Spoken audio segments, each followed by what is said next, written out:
We had been looking forward to our summer vacation for months. Emma, Sarah, Brian, and I rented a luxurious villa for a week. The place was beautiful, with a large pool, spacious rooms, and a stunning view of the ocean. We felt like we had found paradise. The first day went by smoothly. We swam, grilled some food, and enjoyed the sunshine. That night, we all retired to our rooms, exhausted from the fun-filled day. I remember feeling a sense of contentment as I drifted off to sleep. The next morning, Sarah was the first to mention it. She had found a small, black object in her room. It was a camera. We all gathered in her room, staring at it in disbelief. Who would put a camera in here? We checked our own rooms and, to our horror, found more hidden cameras. They were placed discreetly, but once you knew where to look, they were obvious. Panic set in.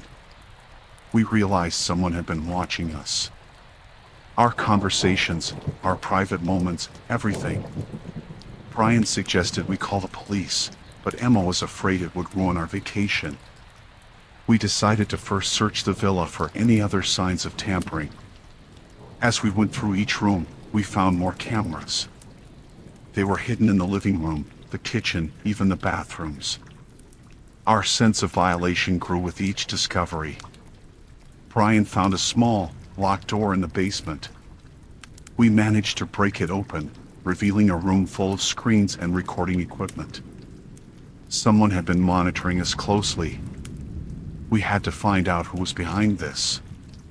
Emma checked the rental agreement and found the owner's contact information. She called and demanded answers, but the person on the other end acted surprised and denied any knowledge of the cameras.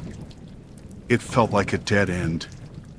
While we were debating our next steps, Brian noticed a car parked down the road. It had been there since we arrived, and we hadn't thought much of it. He suggested we keep an eye on it, in case someone returned to the villa. That night, we set up a watch. Each of us took turns staying awake and monitoring the house. Around 2 a.m., Sarah woke me up, whispering urgently. The car was gone. Someone had moved it while we were inside. We decided to search the area around the villa. Brian and I went outside while Emma and Sarah stayed inside, locking all the doors. We circled the property, shining our flashlights into the darkness. The night was eerily silent, and every little sound made us jump. As we approached the edge of the property, Brian noticed fresh footprints in the dirt. They led away from the villa and into the woods. We followed them cautiously, our hearts pounding. After a few minutes, we saw a figure in the distance. They were crouched, watching the villa through binoculars. We confronted the person, who turned out to be a middle-aged man. He was startled and tried to run, but Brian tackled him to the ground. We restrained him and called the police. When they arrived, they took him into custody and searched his car. Inside, they found more recording equipment and notes detailing our activities. It turned out the man was a voyeur who had been renting out the villa to unsuspecting guests and filming them. He had been doing this for years, selling the footage online. The police assured us he would face severe charges. The experience left us all shaken. We couldn't believe how close we had come to being exploited. The rest of our vacation was tense and uncomfortable. We felt watched even though the cameras were gone. The villa, once a paradise, now felt like a prison. When we finally left, we were relieved. The memories of that week would haunt us for a long time. We learned to be more cautious and aware of our surroundings. Privacy is a precious thing, and once it's invaded, it's hard to feel safe again. I still think about that man sometimes. What drove him to do such a thing? I guess we'll never really know. But one thing is for sure, I'll never forget the fear and violation we felt during what was supposed to be a carefree vacation.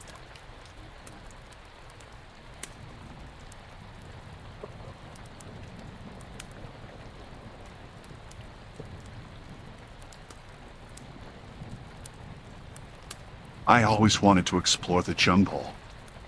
It sounded like an adventure, so when I got the chance to visit South America, I jumped at it. I arrived at a small town near the jungle and found a guide, a local named Raul. He seemed friendly and knowledgeable, perfect for the trip I had in mind. We set off early in the morning, the air humid and buzzing with insects. Raul led the way, cutting through the thick foliage with his machete. I followed closely, eager to see the wonders of the jungle. The deeper we went, the more isolated it felt. The town was miles away, and it was just the two of us surrounded by towering trees and dense underbrush. Raul seemed to know his way around well. He pointed out various plants and animals, explaining their uses and dangers. His knowledge was impressive, and I felt like I was in good hands. After a few hours, we reached a small clearing, and Raul suggested we take a break. We sat down, drank some water, and chatted about the jungle and its secrets. After the break, Raul said he knew a spot deeper in the jungle that few tourists ever see. It sounded intriguing, so I agreed to follow him. As we walked, the path became less distinct, and I started to feel uneasy. The dense vegetation seemed to close in around us, and the sounds of the jungle grew louder. Raul's demeanor began to change. He became quieter, his answers short and clipped. I noticed he was glancing at me more frequently, his eyes hard and calculating. My unease grew, but I pushed it aside, telling myself I was just being paranoid. We reached another clearing, smaller than the first. Raul stopped and turned to face me. His friendly smile was gone, replaced by a cold, menacing look. He told me that this part of the jungle was dangerous and that it would be easy for someone to get lost and never be found. A chill ran down my spine. I realized I had made a mistake trusting him. I tried to remain calm, asking him what he meant by that. Raul took a step closer, his hand resting on the handle of his machete. He told me he needed my money and belongings, and if I wanted to leave the jungle alive, I would give them to him without a fuss. Panic surged through me. I knew I had to think fast. I handed over my wallet and watch, trying to buy some time. Raul seemed pleased, but I could see he wasn't done yet. He demanded I give him everything, including my backpack and camera. I complied, my mind racing with possible escape plans. Raul then gestured for me to start walking back the way we came. He followed closely, his machete glinting in the dim light. I knew I couldn't outrun him, but I had to try something. As we walked, I kept an eye out for anything I could use to my advantage. We came to a narrow path with dense underbrush on either side. I pretended to trip, falling to the ground. Raul laughed, but as he moved to help me up, I grabbed a handful of dirt and threw it in his face. He yelled, blinded for a moment, and I took off running. Branches scratched my face and arms as I barreled through the jungle, my heart pounding in my chest. I could hear Raul shouting behind me, his footsteps crashing through the underbrush. I had no idea where I was going, but I knew I had to keep moving. The jungle seemed endless, a maze of trees and vines. I stumbled into a small stream and followed it, hoping it would lead me to safety. The water was cool against my burning skin, but I didn't stop. I could still hear Raul in the distance, getting closer. I spotted a large tree with thick, low branches and scrambled up, hoping to hide. I climbed as high as I could, my breath coming in ragged gasps. From my perch, I watched as Raul entered the clearing below. He looked around, frustrated, but didn't see me. After a few minutes, he cursed and moved on. I stayed in the tree until I was sure he was gone. My muscles ached, and my clothes were torn and muddy. Carefully, I climbed down and continued following the stream, praying it would lead me to safety. I knew I couldn't go back the way I came, and I had no idea how far I was from the nearest town. Hours passed, and the jungle began to thin out. I stumbled into another clearing, this one with a small hut. An old man was sitting outside, and when he saw me, he rushed over. He spoke little English, but he understood enough to know I was in trouble. He gave me water and let me rest while he contacted the authorities. It took a while, but eventually, help arrived. They found Raul's trail and arrested him. I learned later that he had been robbing and threatening tourists for years, using his knowledge of the jungle to his advantage. I was shaken but relieved to be safe. The experience left me with a deep respect for the jungle and a wary eye for those who offer their help too easily.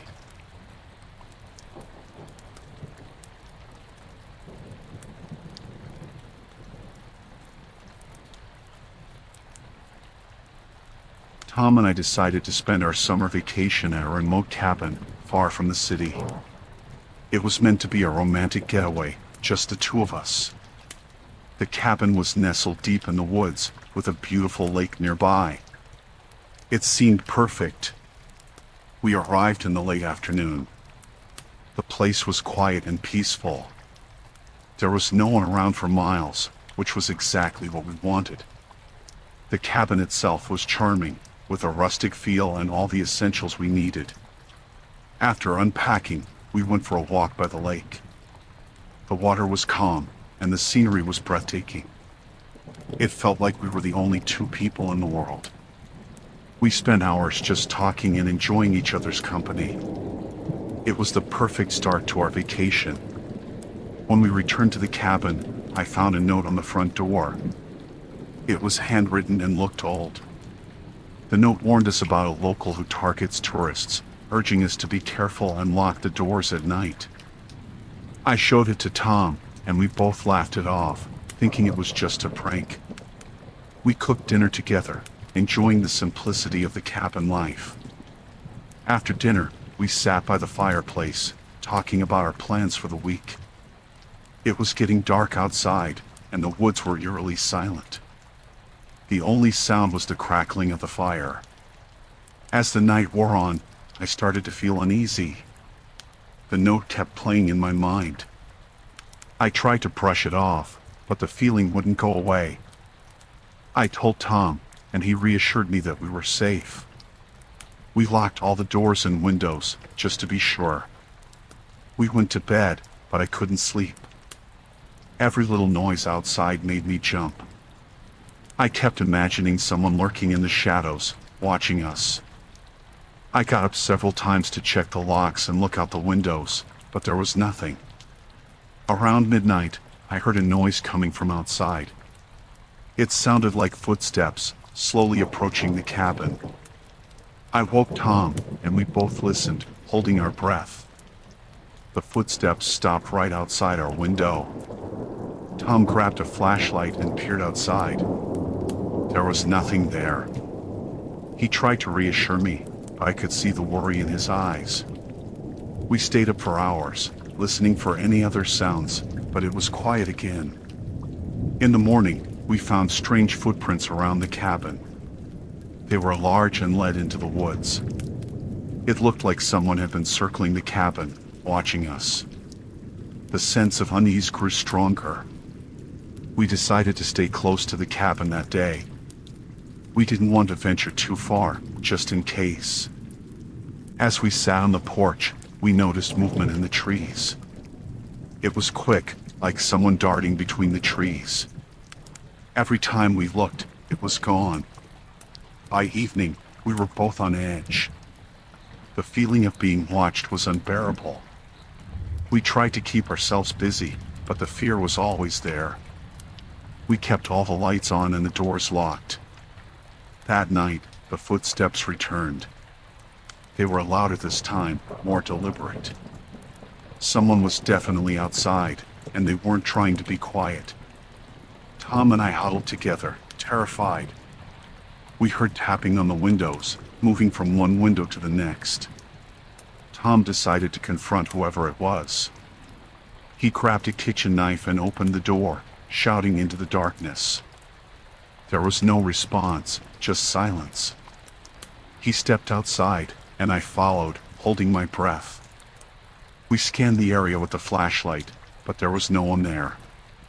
The footprints were fresh, leading into the woods again. Tom decided we should leave first thing in the morning. It was too dangerous to stay. We went back inside and tried to get some sleep, but it was impossible. The footsteps returned, this time accompanied by a low, menacing laugh. It was chilling, echoing through the woods. We knew we had to leave, but we were trapped until morning.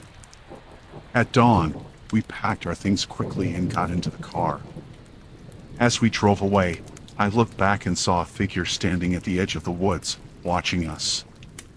It was a man, tall and thin, with a twisted smile on his face. We reported the incident to the local authorities, but they didn't seem surprised. They said there had been reports of similar incidents but had never caught the person responsible. We were just glad to be safe.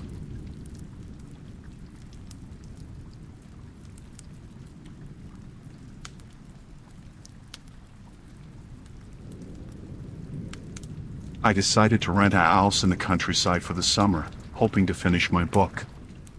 The place was quiet, surrounded by trees, with no neighbors in sight except for one house in the distance. It seemed perfect for writing.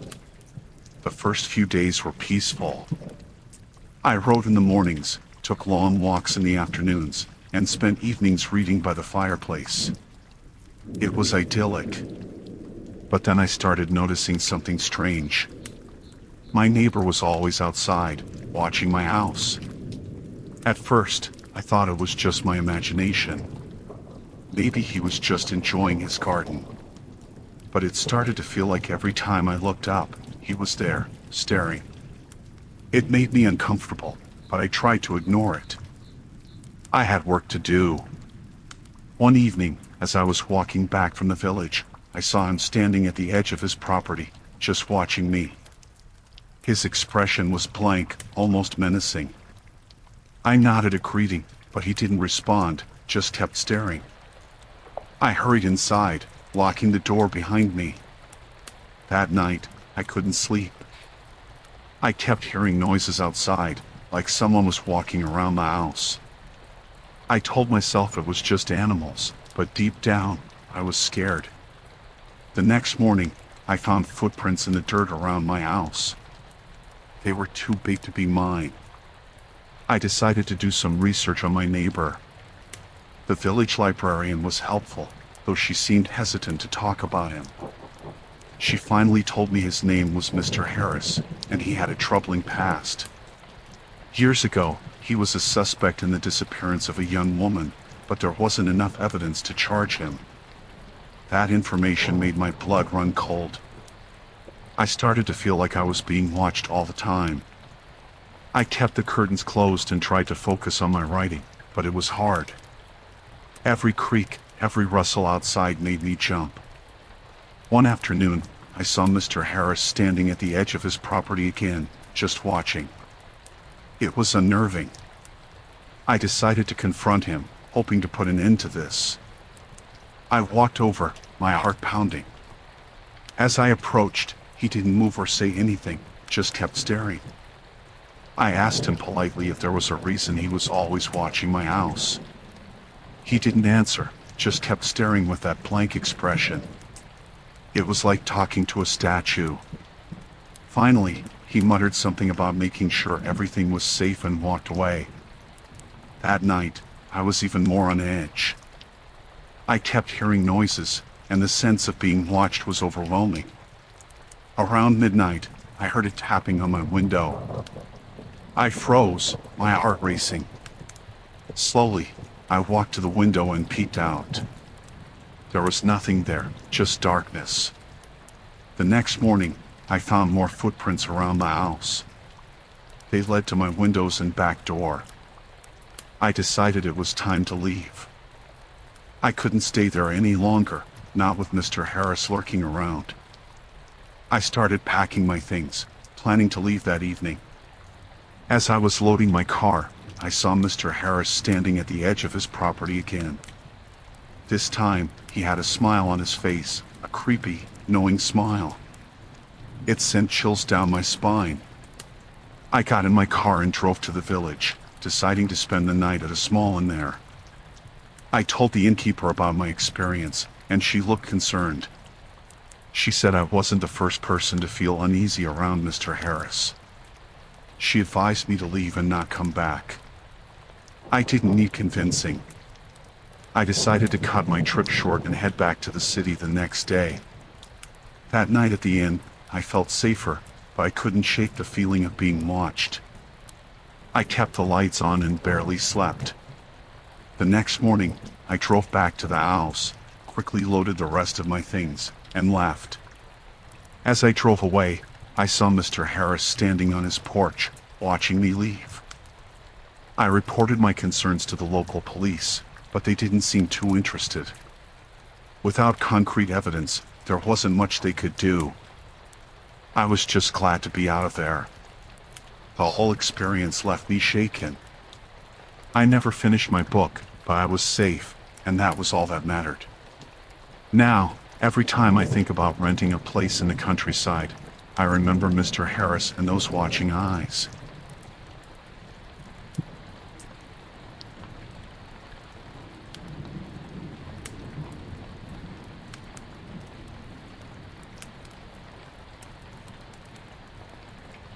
Our summer road trip was going great until the car broke down in the middle of nowhere. It was me, Mike, and my friends, Jack and Lisa. We tried to call for help, but there was no signal. We were stuck. We decided to wait by the car, hoping someone would come by and help us. After what felt like hours, the truck finally pulled up. The driver was an older man with a friendly smile. He offered to give us a ride to the nearest town, which he said was about 20 miles away. We were relieved and grateful. We climbed into his truck, thanking him profusely. As we drove, the man's demeanor changed. He started asking us strange questions about where we were going and if anyone knew we were out here. His friendly smile faded, replaced by a cold, calculating look. We exchanged nervous glances, but tried to stay calm. The road we were on was unfamiliar. It didn't look like it led to any town. Jack, who was sitting up front, tried to make small talk, asking about the area. The man gave short, vague answers, his eyes flicking to the rearview mirror, watching us. I could feel the tension in the truck growing. Lisa whispered to me that something felt off. I agreed. We needed to find a way out of this situation. Jack asked if we could stop for a bathroom break, hoping we could make a run for it. The man hesitated but then pulled over at a secluded spot. We all got out, trying to act casual. Lisa and I stayed close together while Jack went behind some bushes. The man watched us intently, not getting out of the truck. Jack returned, nodding slightly to us. We all got back into the truck, but now we were on high alert. As we drove, the man suddenly took a sharp turn off the main road onto a dirt path. Panic set in. I asked him where we were going, trying to keep my voice steady. He said there was a shortcut, but it was clear he was lying. The dirt path was rough, leading deeper into the woods. Jack tried to reason with the man, asking him to let us out, saying we'd find our own way. The man's grip on the steering wheel tightened, his knuckles white. He didn't respond. The tension was unbearable. We needed to act fast. Lisa grabbed my hand, squeezing it tight. I could see the fear in her eyes. Jack whispered to us to be ready to jump out when the truck slowed down. The man seemed to sense our plan. He sped up, making the path even rougher. We were being jolted around in the back, holding on for dear life. Suddenly, the truck hit a large rock, and we were thrown against the seats. The truck came to a halt, the engine sputtering. The man cursed under his breath and got out to check the damage. This was our chance. Jack opened the door quietly, and we all scrambled out, running into the woods. We ran as fast as we could, the sounds of the man's angry shouts fading behind us. The woods were thick, branches scratching at our faces and arms. We didn't know where we were going, just that we needed to get away. My heart was pounding, my breath coming in gasps. After what felt like an eternity, we found a small clearing. We stopped to catch our breath, listening for any signs of a man. It was eerily quiet. We needed to find help. Jack climbed a tree to see if he could spot any signs of civilization. He saw a small cabin in the distance. We made our way to the cabin, hoping someone there could help us. As we approached, we saw an old woman sitting on the porch. She looked up, surprised to see us. We explained our situation, begging for help. She took us inside, locking the door behind us. The woman gave us water and let us use her phone to call for help. We stayed inside, every noise outside making us jump. It felt like hours before the police arrived. They took our statements and went to look for the man. We never found out what his intentions were, but we were safe. The police escorted us to the nearest town, where we were able to call for a tow truck and get our car fixed. The road trip was over, and we just wanted to go home.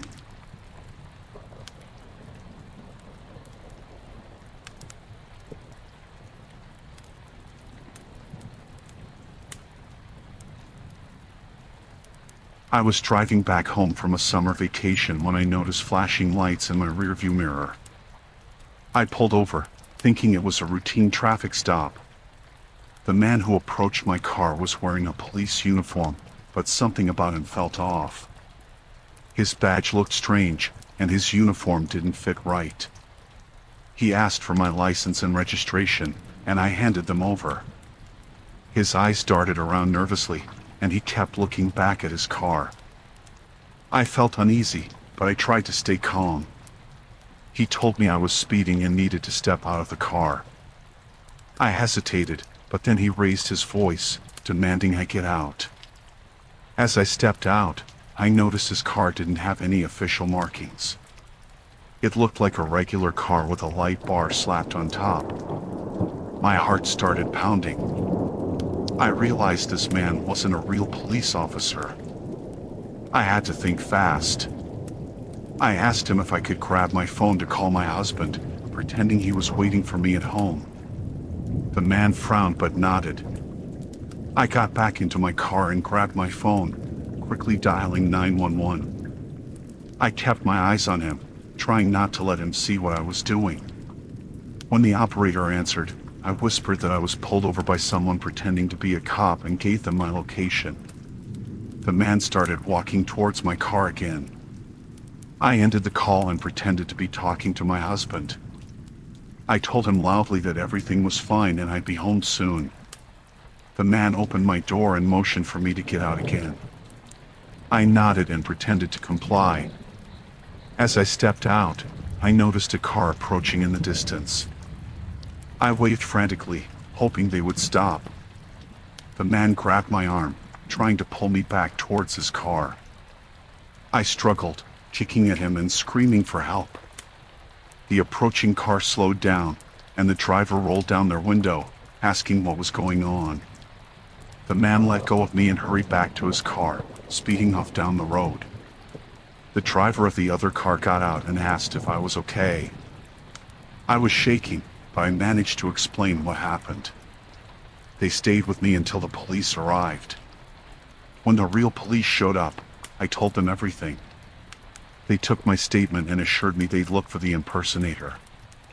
They said there had been reports of similar incidents in the area recently.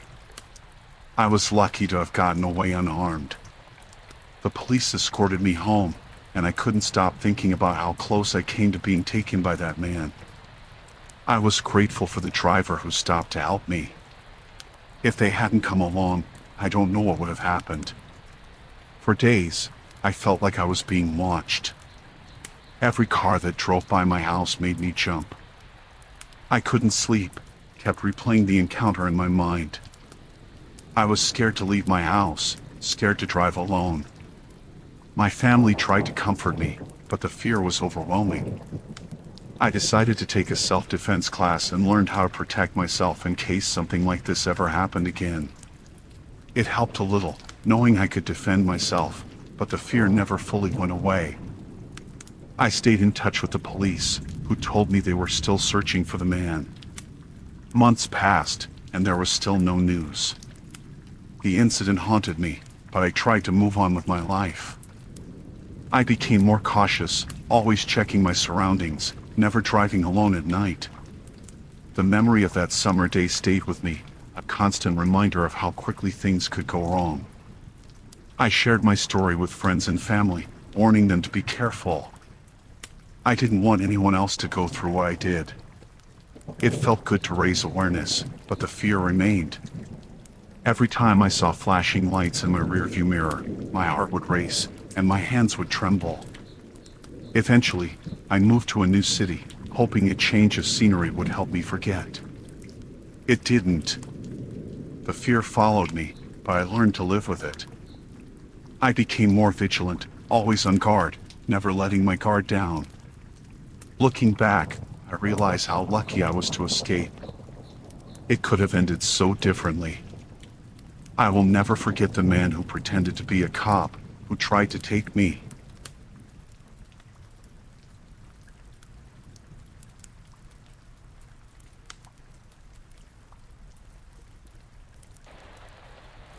I wanted to do something different for my summer vacation, so I decided to sneak into the abandoned amusement park on the outskirts of town.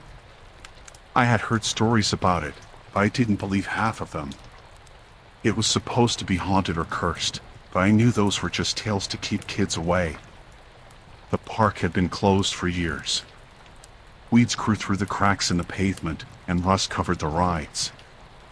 I managed to find a hole in the fence and slipped through, my heart pounding with excitement and a bit of fear. I had my flashlight and my phone, thinking I'd take some cool photos to show my friends. As I wandered through the park, I noticed how silent it was. No birds, no insects, just the sound of my footsteps on the cracked ground. I went past the Ferris wheel, its metal creaking in the wind, and headed towards the old funhouse. That's when I saw the light. It was faint at first, coming from the direction of the bumper cars. I thought maybe it was another thrill seeker like me. But as I got closer, I realized it was a group of men. They were talking in hushed voices, their faces serious. I hid behind a broken game booth and watched. They were unloading boxes from a van, placing them in one of the old maintenance buildings. My curiosity got the better of me, and I moved closer, trying to hear what they were saying. I accidentally kicked a bottle, sending it rolling across the pavement. The men stopped talking and looked around, their flashlights sweeping the area. I ducked behind a trash can, my heart racing. I heard one of them say something about a shipment and a deadline. It hit me then that these weren't just guys hanging out in an old amusement park, they were up to something illegal. I had to get out of there. I waited until they went back to their work before making my move. I tried to sneak back the way I came, but one of the men saw me. He shouted, and the others turned their flashlights on me. I ran as fast as I could, hearing them chasing after me. I zigzagged through the park, past the roller coaster and the haunted house. My flashlight beam bounced wildly, and I could hear them gaining on me. I ducked into the old carousel building, hoping to lose them in the darkness. I crouched behind one of the horses, trying to control my breathing. The men entered the building, their flashlights sweeping the area. I heard them talking, their voices angry. They spread out, searching. I stayed as still as I could, my mind racing with plans to escape. One of the men walked right past me, his flashlight inches from my face. I held my breath until he moved on. I needed to find a way out. I spotted a back door and made a break for it. I burst through the door, running into the night. I could hear them behind me, shouting and cursing. I ran towards the Ferris wheel, hoping to find a place to hide. I climbed up the rusted frame, my hands slipping on the metal. I reached one of the carriages and climbed inside, pulling the door shut behind me. I could see the men below, their flashlights searching the ground. They didn't think to look up. I waited there, my heart pounding, until the sun started to rise. The men finally gave up and left, taking their van and their boxes with them. I climbed down, my body aching from the tension and the cold. I made my way back to the hole in the fence and slipped through, vowing never to return. I went straight to the police station and told them everything. They took my statement and said they'd investigate. I don't know what happened after that, but I stayed away from that place. The thrill wasn't worth the fear and danger I felt that night. I've learned my lesson. Some places are abandoned for a reason, and some thrills aren't worth the risk. I'll stick to safer adventures from now on.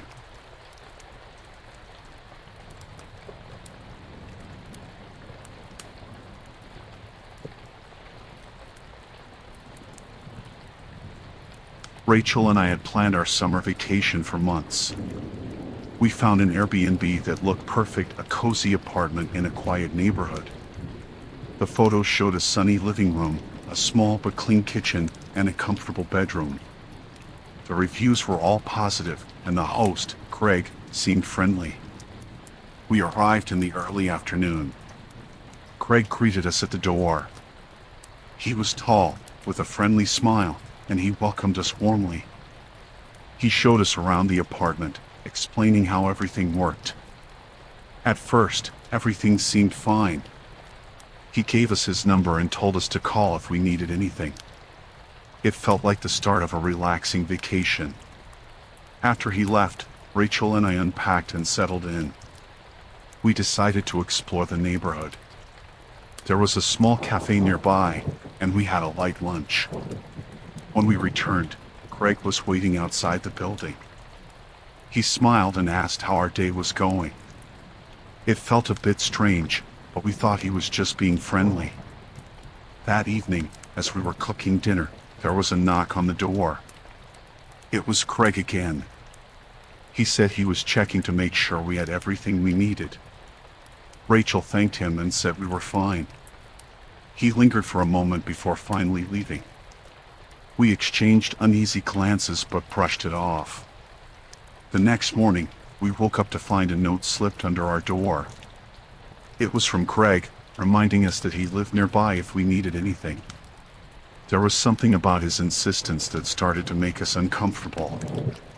Rachel suggested we go out for the day to avoid him. We spent the day at the beach, trying to relax. When we got back to the apartment, Greg was waiting outside again.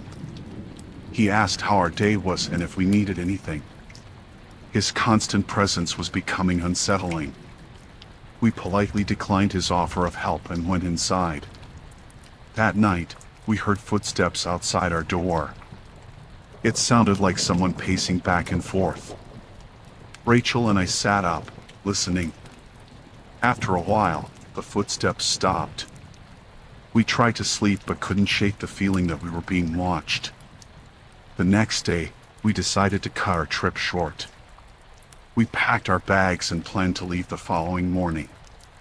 That evening, as we were getting ready for bed, there was a loud knock on the door. Greg's voice called out, asking if everything was okay.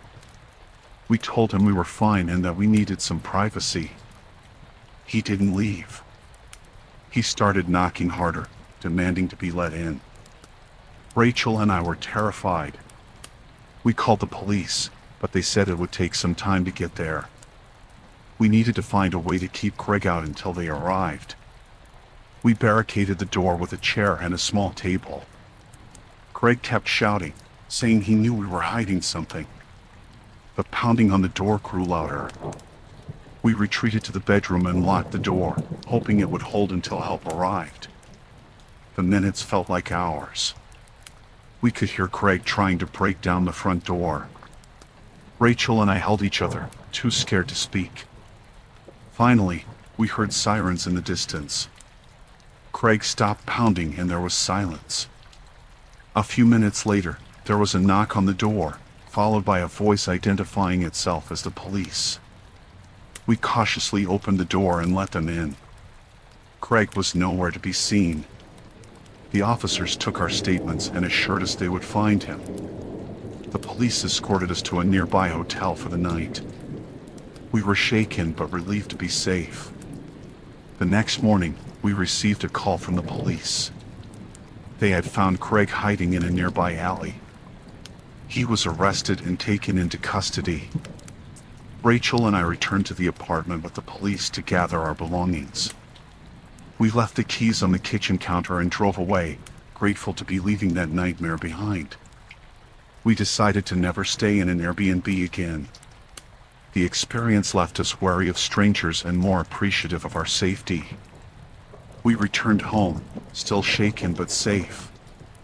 It took a while for us to feel comfortable again, but we were glad to be back in familiar surroundings.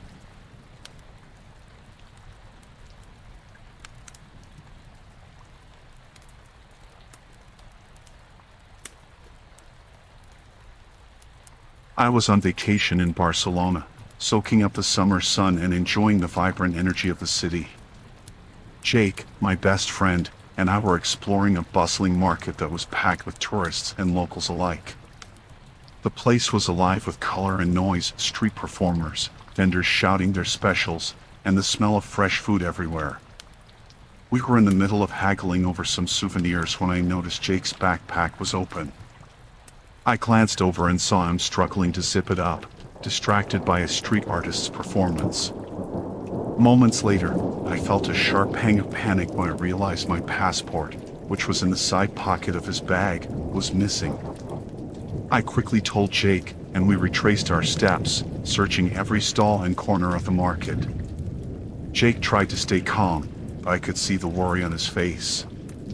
We approached a few vendors and asked if they had seen anything suspicious.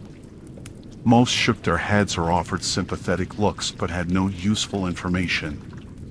We decided to report the theft to the police. We went to a nearby station and filed a report. The officers were kind and promised to look into it, but I could tell they were swamped with cases. They suggested we keep an eye on the market, as thefts like this were common in busy areas. Jake and I went back to the market, keeping a low profile, hoping the thief might return or that we could spot someone acting suspiciously. After hours of watching people come and go, we were about to give up when Jake noticed a man who kept glancing our way. He was acting strangely, moving from one stall to another with a kind of furtive purpose. Jake suggested we follow him discreetly. We trailed behind the man, keeping a safe distance. The man led us out of the market and down a series of narrow alleys. The alleys were dark and dimly lit, giving me an uneasy feeling. The man finally stopped at a rundown building and slipped inside. We waited for a few minutes before approaching the building. It looked abandoned, but there was a faint light coming from a window on the second floor. Jake and I exchanged nervous glances before deciding to investigate. We crept up the stairs, trying to be as quiet as possible. As we reached the second floor, we could hear muffled voices. Jake peeked around the corner and saw the man talking to several other people. The room was filled with papers and what looked like stolen goods. It became clear that they were running a larger operation. Jake and I stayed hidden, trying to gather as much information as possible. One of the men was talking about passports and identification, which made my blood run cold. They were discussing selling stolen passports on the black market. I felt a rush of fear. They had my passport, and it seemed like they were planning something bigger. Realizing the danger we were in, we decided we needed to leave and get help. We slowly made our way back down the stairs, trying to avoid making any noise. Just as we reached the exit, one of the men from the group spotted us. We could hear him shouting, and soon, we heard footsteps pounding after us.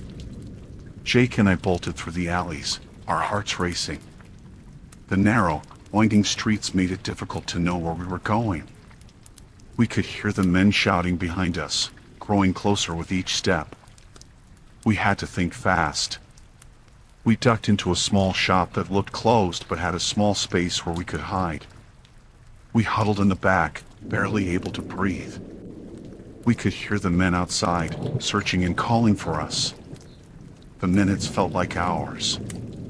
After what seemed like an eternity, the voices outside faded away. We waited in silence, our ears straining to catch any sound. Once we were sure it was safe, we slowly made our way out of the shop and back to the main street. We found a nearby police station and explained everything to them. The officers took our statements and promised to investigate the building we had described. They advised us to stay in a secure location and not return to the market until the situation was resolved. Jake and I returned to our hotel, shaken but relieved. The police eventually recovered my passport and arrested several people involved in the operation. It was a long process, but we were grateful that we were safe and that the criminals were caught. The rest of our vacation was subdued, and we spent the remaining days exploring the city in a more cautious manner. The experience was terrifying, but it taught us to stay alert and trust our instincts. We were thankful to be safe and able to return home without any further incidents.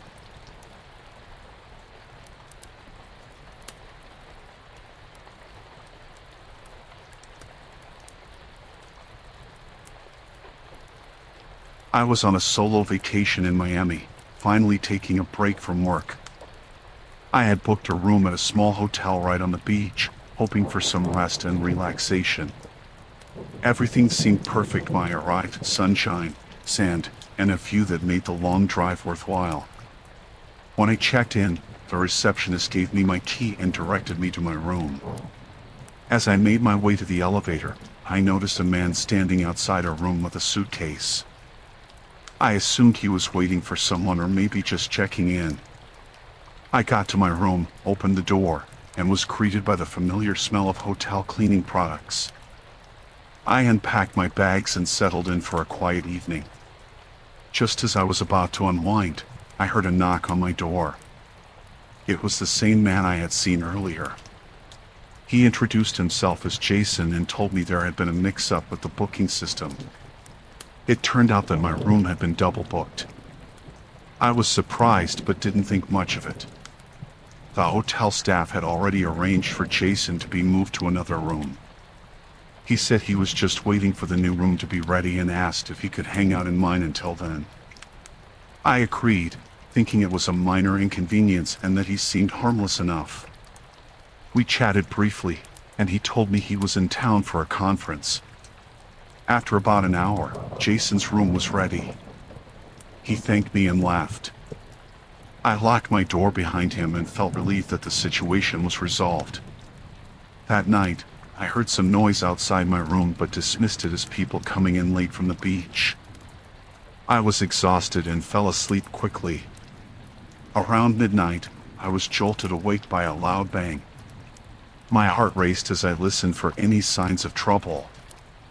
I heard footsteps in the hallway and then a soft knock on my door. I peered through the peephole and saw Jason standing there. I was confused.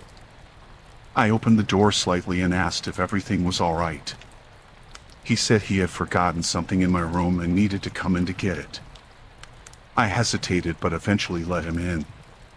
He looked nervous, and his demeanor had changed since earlier. He started looking around the room and seemed agitated. He told me he had misplaced some important documents and was getting anxious. I tried to calm him down and suggested we call the hotel staff for help. Jason snapped at me, saying he couldn't afford any delays. His voice was suddenly harsh, and I could see a different side of him that made me uneasy. I wanted to ask him to leave but didn't want to provoke him. As he continued to search the room, I noticed his behavior becoming increasingly erratic. He started pacing and muttering to himself. My instinct told me something was off, and I felt a growing sense of danger. I decided it was time to get him out of my room. I told him I needed to use the bathroom and asked him to wait outside. I slipped into the bathroom, locked the door, and quickly called the hotel front desk. I explained the situation and asked for help. The receptionist assured me they would send someone up right away. While I was on the phone, I heard Jason trying to open the bathroom door. His knocking turned into pounding, and I could hear him yelling. My heart pounded as I realized he was trying to force his way in. I stayed silent and listened for any sounds of movement outside. I could hear footsteps approaching my room and then the sound of the door opening. The hotel staff had arrived, and Jason's yelling grew louder before it abruptly stopped. After what felt like an eternity, there was a knock on the bathroom door. It was one of the hotel staff, asking if I was all right. I opened the door and quickly explained what had happened. They assured me that Jason had been restrained and that the police were on their way. The police arrived shortly after and took Jason into custody. He was charged with several offenses, including harassment and trespassing. The hotel staff apologized for the mix-up and offered to move me to a different room for the remainder of my stay. The rest of the vacation was uneventful, but the incident left me shaken. I was grateful for the quick response of the hotel staff and the police. I learned to trust my instincts and be more cautious, especially when dealing with strangers. Despite the scary experience, I managed to enjoy the rest of my trip, focusing on the beautiful beach and the relaxation I had initially sought. The hotel staff were supportive, and I felt safe once the situation was resolved.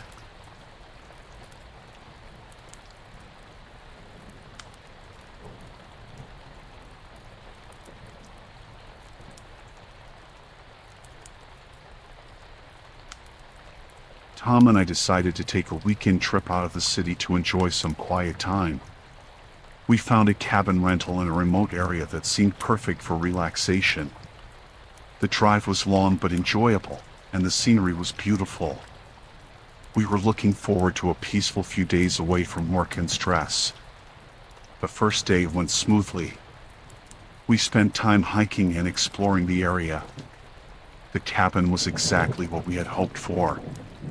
The second day, we decided to explore a bit more and maybe find a scenic spot to have a picnic.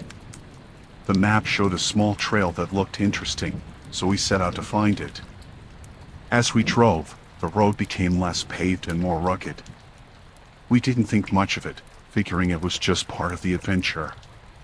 We followed the directions on our GPS, but soon it started acting up.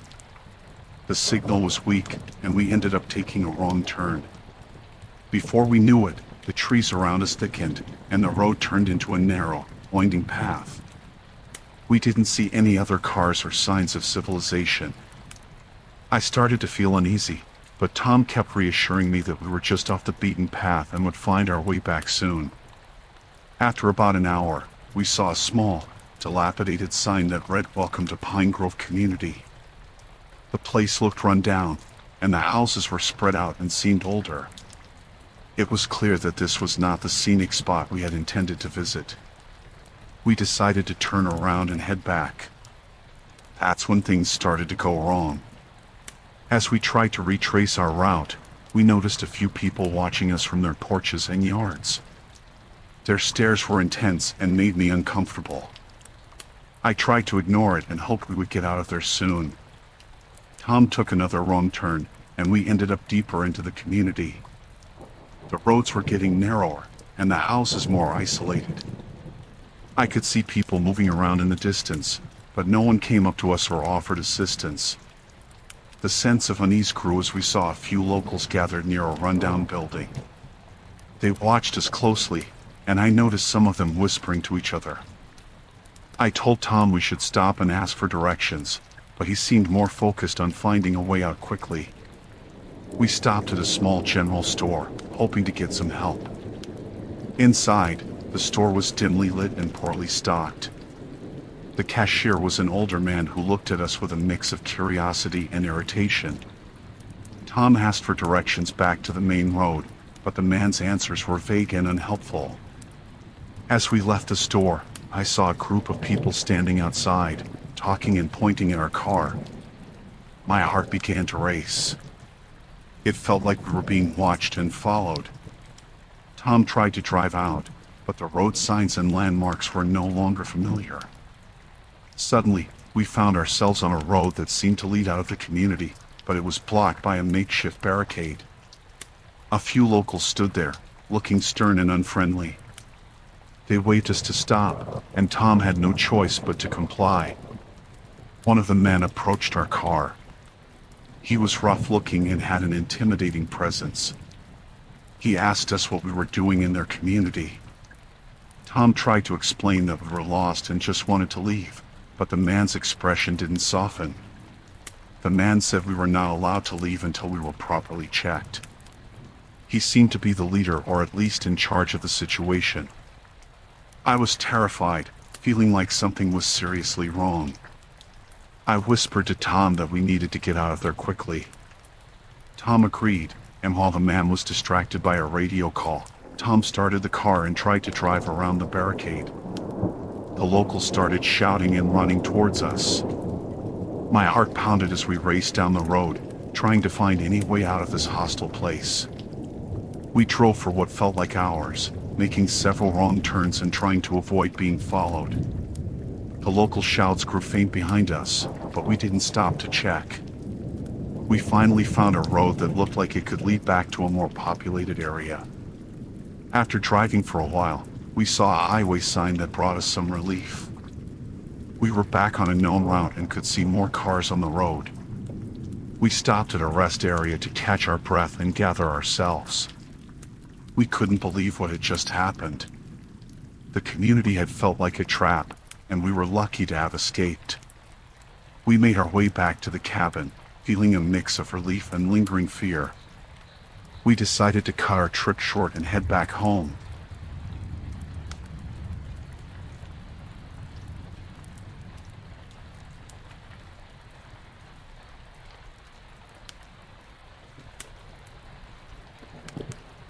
I was on summer vacation, enjoying the break from work. I decided to go exploring a cave I had heard about from some locals. It was off the beaten path, not marked on any maps. I figured it would be an adventure, something different from the usual tourist spots. I packed a flashlight, some snacks, and headed out early in the morning. The entrance to the cave was small, almost hidden by bushes. I squeezed through and found myself in a narrow tunnel. The air was cool and damp. I switched on my flashlight and started walking. The tunnel widened into a larger chamber with stalactites hanging from the ceiling. As I went deeper, I noticed a side passage. Curious, I turned into it. The passage was darker, and the air felt heavier. After a few minutes, I stumbled upon something unexpected. There were crates and bags piled up against the walls, covered in dust but not old. I opened one of the crates and found it filled with weapons. Another had bags of what looked like drugs. My heart started racing. I realized I had found a stash of illegal goods. I needed to get out of there and report this to the authorities. As I turned to leave, I heard voices echoing from the main chamber. Panic set in. The criminals must have returned. I quickly switched off my flashlight and hid behind a large rock. The voices got closer. I could hear them talking about their next shipment. My hands were sweating, and I tried to control my breathing. One of the men walked into the passage where I was hiding. I pressed myself against the rock, praying he wouldn't see me. He walked past me, inspecting the crates. I held my breath, afraid even the slightest sound would give me away. After a few tense moments, he turned and walked back to the main chamber. I could hear them discussing their plans, talking about how they had to move the stash soon. I knew I had to get out of there before they discovered me. I waited until their voices faded a bit, then slowly started to move. I crawled back towards the entrance, careful not to make any noise. My heart was pounding in my chest, and I felt like it could give me away. Just as I reached the main chamber, I heard one of them say they needed to check the entrance. I froze. I could see the entrance from where I was hiding, and there was no way I could make it out without being seen. I looked around frantically and spotted a narrow crack in the wall. It looked like it might lead to another passage. I squeezed through the crack, barely fitting. It was dark and cramped, but I kept going. I could hear them talking louder now, their footsteps echoing. I moved as fast as I could, scraping my arms and legs on the rough rock. The passage opened up into another tunnel, and I could see a faint light ahead. I followed the light, hoping it was another exit. The tunnel led to a small opening that overlooked a steep drop. I could see the forest below and knew I had to climb down. I took a deep breath and started to descend, using the rocks and roots as handholds. It was slow and dangerous, but I couldn't stay in the cave. Halfway down, I heard shouts from above. They had found the passage I used and were coming after me. I moved faster, almost slipping a few times. My hands were raw and bleeding, but I kept going. I reached the bottom and ran into the forest, not looking back. I didn't stop running until I reached a road. I flagged down a car and asked the driver to take me to the nearest police station. I told them everything, and they sent officers to the cave. Later, they told me they found the stash and arrested the criminals.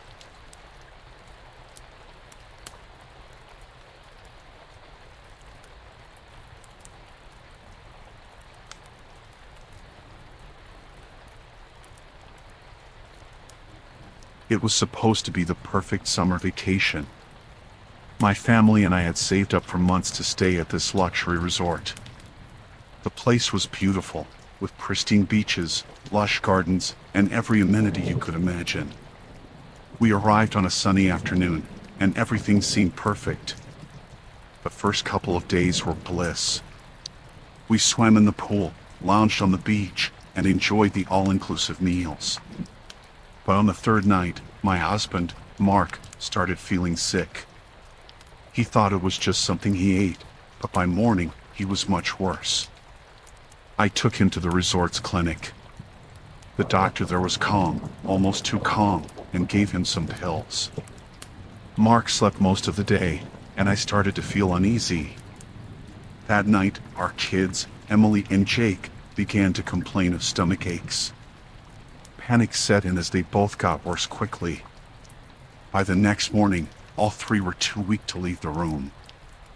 I called for a doctor again, but they were slow to respond. When they finally came, they just gave more pills and assured me it was a common bug. Something felt off. The staff's reassurances didn't match the severity of what was happening. I decided to skip the resort's meals and bought some groceries from a nearby store. I cooked in our small kitchen, hoping it would help, but there was no change. I spent the night watching over my family, unable to sleep. That's when I noticed a few staff members lingering outside our room, whispering to each other. The next day, I went to the front desk and demanded to speak with the manager. They gave me the runaround, saying he was busy. My frustration grew. I started to observe the staff more closely and noticed something strange. They seemed overly attentive, always watching us. My mind raced with possibilities. Why were they so interested in us? What was really happening? I decided to take matters into my own hands. I snuck out of the room and wandered around the resort, looking for answers. In the basement, I found a locked door with a keypad. I waited until a staff member approached and saw them enter the code. I memorized it and returned later when the coast was clear. Inside, I discovered a makeshift lab with medical equipment and files on various guests, including my family. My heart pounded as I read through the files. It looked like they had been experimenting with different drugs, testing their effects on guests. I took photos of the documents with my phone and hurried back to the room. I needed to get my family out of there. When I returned, 2 staff members were in our room, trying to give my family more pills. I confronted them, and they became aggressive, insisting it was for their own good. I managed to get them out of the room and locked the door behind them. I packed our bags quickly and helped my husband and kids out of bed. They were weak, but we needed to leave. I called for a taxi, but none were available. The resort staff had likely anticipated this. We had no choice but to walk to the nearest town, a few miles away. The journey was slow and agonizing. My family could barely walk, and I was terrified we wouldn't make it. We finally reached a small clinic in the town. The local doctor was shocked at their condition and admitted them immediately. He confirmed my suspicions. They had been poisoned.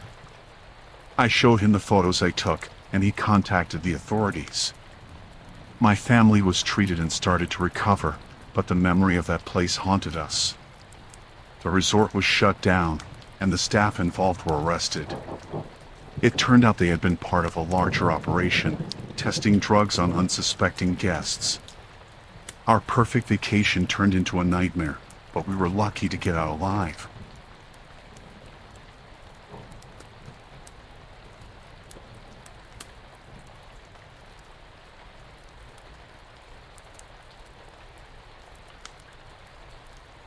I was on a summer road trip, just me and the open road. I liked the freedom, the solitude. It was supposed to be a time to clear my head. One afternoon, I was driving through a quiet stretch of highway, fields on both sides, no other cars in sight. That's when I saw him, a guy standing by the side of the road, thumb out. He looked harmless enough, mid-30s, casual clothes, a small backpack.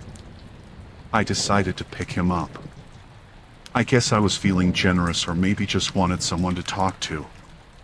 I pulled over, and he climbed in, thanking me profusely. He said his name was Dave, and he was trying to get to the next town over. We made small talk for a while, nothing serious. He seemed normal, grateful for the ride. But then, as we drove on, something about him started to feel off. It was little things at first. He kept glancing at me, and his smile didn't quite reach his eyes. I brushed it off, telling myself I was just being paranoid. But then he started asking questions, too many questions. Where was I from? Where was I going? Did I live alone? It put me on edge. I tried to keep the conversation light, but he kept steering it back to personal stuff. I noticed he was getting more tense, his hands clenching and unclenching. My gut was telling me something was wrong, but I didn't know how to get out of it. I was stuck in the car with him in the middle of nowhere. Then he asked if I could pull over so he could use the restroom. I did, hoping maybe he would just get out and not come back. But he didn't leave his bag in the car, and when he got back, he seemed even more on edge. As we got back on the road, he started talking about how he needed money and how people didn't trust him. It clicked. This guy wasn't just some random hitchhiker. He was desperate. I decided to stay calm, keep driving, and figure out a plan. I couldn't just kick him out in the middle of nowhere. That might set him off. I noticed a gas station coming up, and I told him I needed to stop for gas. He agreed, but I could see he was suspicious. At the gas station, I tried to act normal. I went inside to pay and grabbed a snack, all the while thinking about how to get help. I saw a payphone outside and made a quick decision. I told him I was going to make a quick call to my mom, just to check in. He watched me closely but stayed in the car. I dialed 911, keeping my back to the car, and whispered to the operator what was happening. They told me to stay calm and that help was on the way. I hung up and walked back to the car, trying to keep my cool. Dave was getting more agitated, asking why I was taking so long. I made up some excuse about my mom needing something. As I got back into the car, I saw a police cruiser pull into the gas station. My heart was pounding. I told Dave I needed to use the restroom one more time before we left. He was really suspicious now, but he let me go. I walked towards the bathroom, but once I was out of his sight, I ran to the police car. I quickly told the officer what was happening, and they moved fast. They approached my car and asked Dave to step out. He tried to run, but they were on him in seconds, pinning him to the ground. They found a knife in his bag and realized he was a wanted fugitive. My instincts had been right. The officers thanked me for keeping calm and getting help.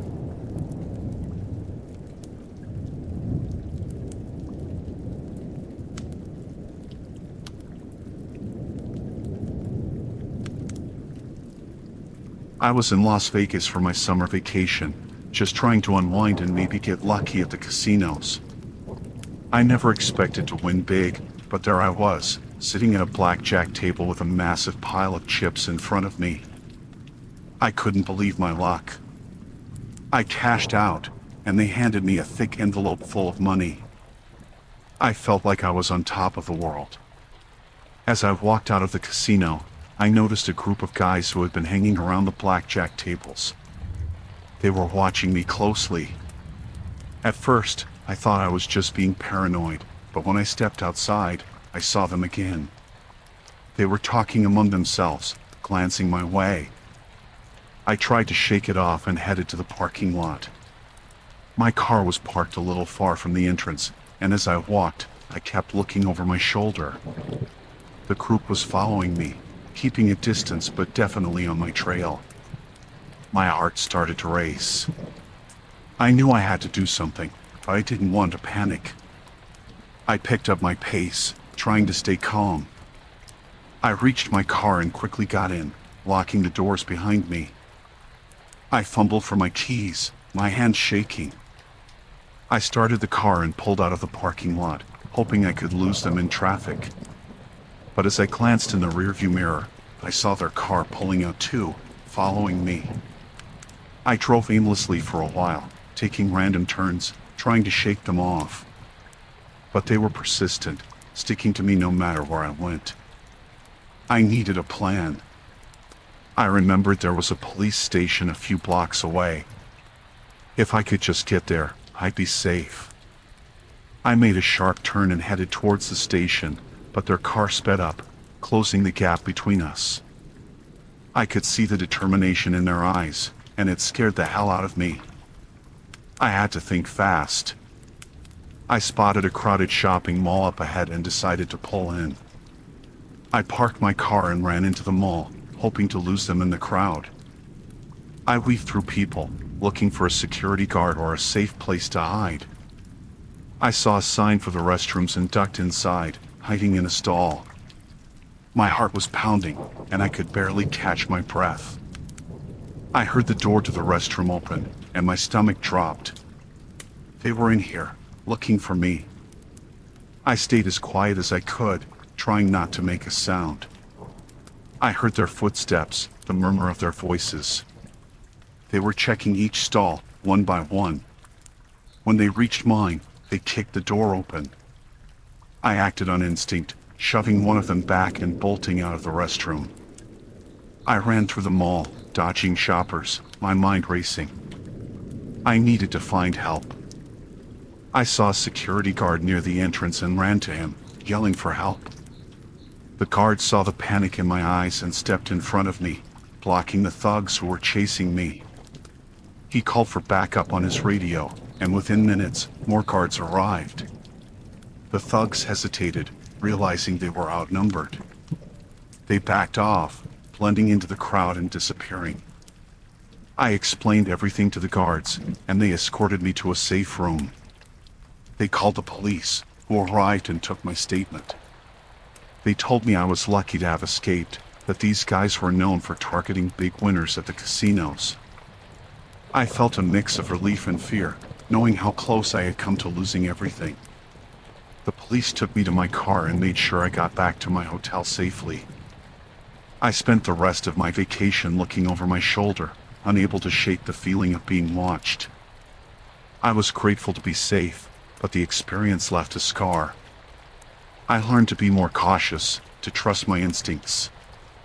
Winning big at the casino was supposed to be a dream come true, but it wasn't.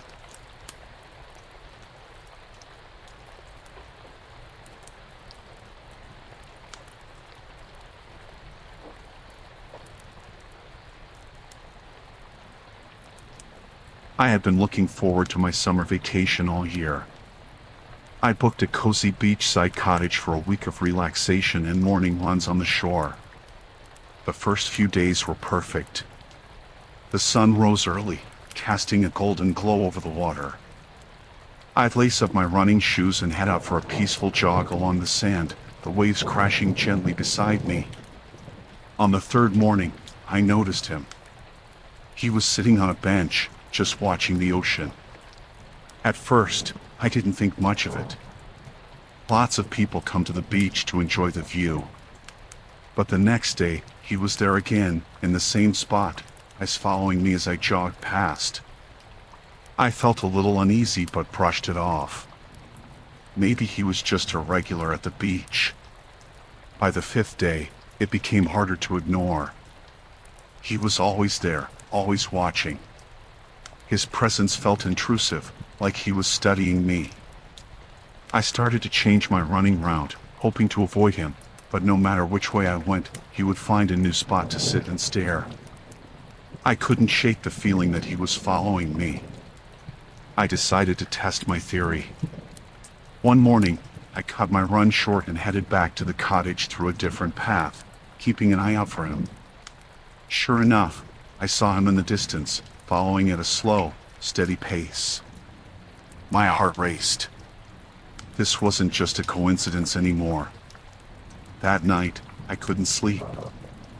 Every creak and rustle outside made me jump. I checked the locks on the doors and windows repeatedly. I considered calling the police, but what would I say? That a man was sitting on a public beach? It sounded ridiculous, even to me. The next morning, I skipped my run. I stayed inside, peeking through the curtains. Around the usual time of my run, I saw him. He was walking slowly past the cottage, looking around, searching. My heart pounded in my chest. He knew where I was staying. I spent the day indoors, trying to figure out what to do. I called my friend back home, telling her about the man. She urged me to be careful and suggested I leave early. I didn't want to cut my vacation short, but the fear was becoming too much. That evening, as the sun was setting, I saw him again. He was standing at the edge of the beach, closer than ever before. His eyes locked onto mine through the window. I quickly shut the curtains and backed away, my hands trembling. This was more than just a passing interest. He was dangerous. I decided to leave first thing in the morning. I packed my bags, making sure everything was ready to go. I barely slept, jumping at every sound. When dawn finally broke, I grabbed my things and hurried to the car. As I drove away, I saw him in the rearview mirror, standing at the edge of the driveway, watching me leave. I drove straight to the nearest police station and reported everything. They took my statement seriously and promised to look into it. They advised me to change my plans and avoid going back to the cottage. I felt a mix of relief and lingering fear. I ended up staying at a friend's place for the rest of my vacation. The beach no longer felt safe. Every time I closed my eyes, I saw his face, those cold, watching eyes. The police contacted me a few days later. They said they found no trace of him and that he might have moved on. It wasn't very reassuring.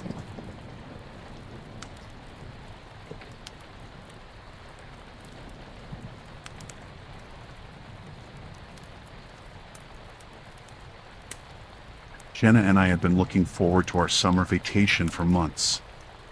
We rented a farmhouse in a small town, hoping for some peace and quiet away from our busy city lives. The place was perfect, isolated, surrounded by fields, with a charming rustic look. We arrived on a sunny afternoon, excited to start our week of relaxation. The landlord, Mr. Thompson, greeted us warmly. He was an older man, probably in his 60s, with a friendly smile. He showed us around the house, pointing out the amenities and giving us tips about the area. Everything seemed fine, but something about his eyes made me uneasy. They were too sharp, too calculating. The first night was peaceful. We cooked dinner together, watched a movie, and then went to bed early. The silence of the countryside was a welcome change from the constant noise of the city. I slept soundly, feeling safe in the old farmhouse. The next morning, I woke up early and went for a walk around the property. I noticed something odd: an old, rusty ladder leaning against the side of the house, just below one of the upstairs windows. It seemed out of place, but I shrugged it off. Maybe Mr. Thompson had been doing some repairs. Later that day, while Jenna was in the shower, I noticed a small hole in the ceiling of the living room.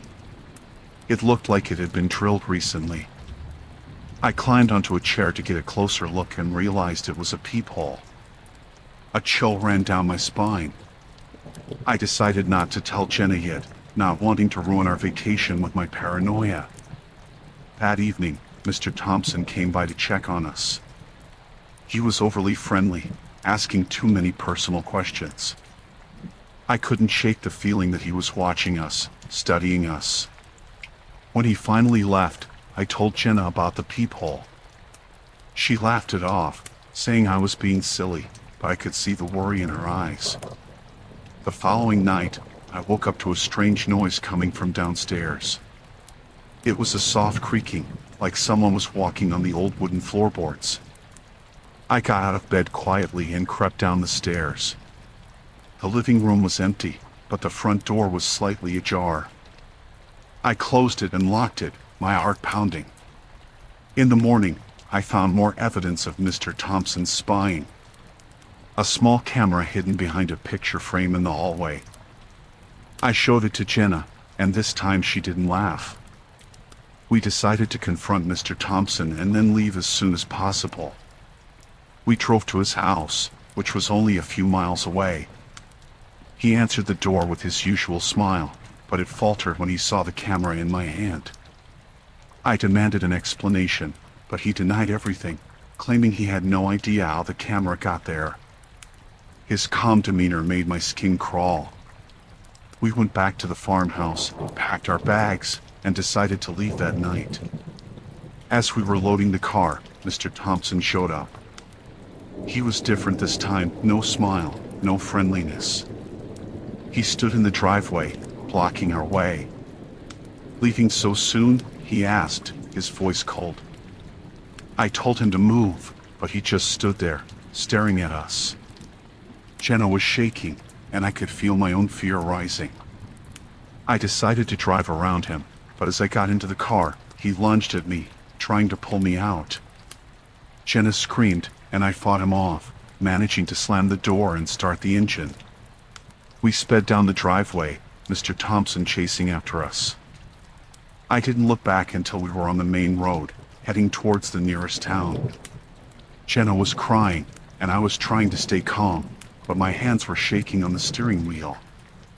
We went straight to the police station and reported everything. The officers took our statement and promised to investigate.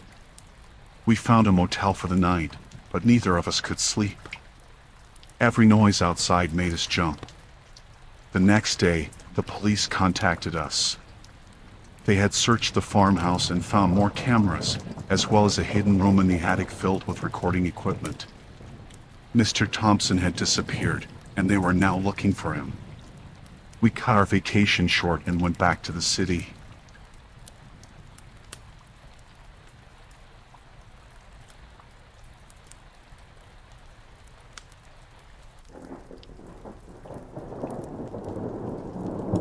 We rented a yacht for a summer party, just a few friends looking to enjoy the weekend.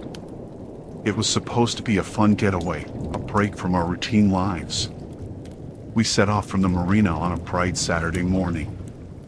The sea was calm, the weather perfect. There were 6 of us on board: me, Matt, my girlfriend Lisa, and our friends Jake, Sarah, Tom, and Emily. We spent the first few hours relaxing, sunbathing, and swimming. The yacht was luxurious, with a spacious deck, a small kitchen, and a couple of cabins below deck. As the sun began to set, we gathered on the deck for drinks. We were laughing, music playing softly in the background. The sky was turning a beautiful shade of orange. Everything was perfect. Suddenly, we noticed a small boat approaching us. At first, we thought it was just another group of people enjoying the water. But as it got closer, we saw the men on board. They were armed. Panic set in. We didn't know what to do. The men boarded our yacht quickly. There were 3 of them, all wearing masks. They shouted at us to get down on the deck. We obeyed, terrified. One of them waved a gun around, making sure we understood who was in charge. They demanded to know where it was. We had no idea what they were talking about. One of the men grabbed Jake and pulled him to his feet, shouting in his face. Jake kept saying he didn't know anything, but they didn't believe him. The leader of the group, a tall man with a deep voice, told us to stay put. He sent the other 2 men to search the yacht. They tore through our belongings, overturning furniture, smashing open cabinets. We could hear the destruction from where we were lying on the deck. Lisa was shaking next to me. I reached out to hold her hand, trying to give her some comfort. Sarah was crying, and Tom was trying to keep Emily calm. We were all scared, not knowing what these men were capable of. After what felt like hours, the men returned. They didn't find whatever they were looking for. This seemed to make them even angrier. The leader grabbed me by the shirt and pulled me up. He demanded to know where we had hidden it. I told him again that we didn't know what he was talking about. One of the men suggested taking one of us as a hostage until they found what they were looking for. This made my blood run cold. I couldn't let them take Lisa or any of my friends. I had to think of something.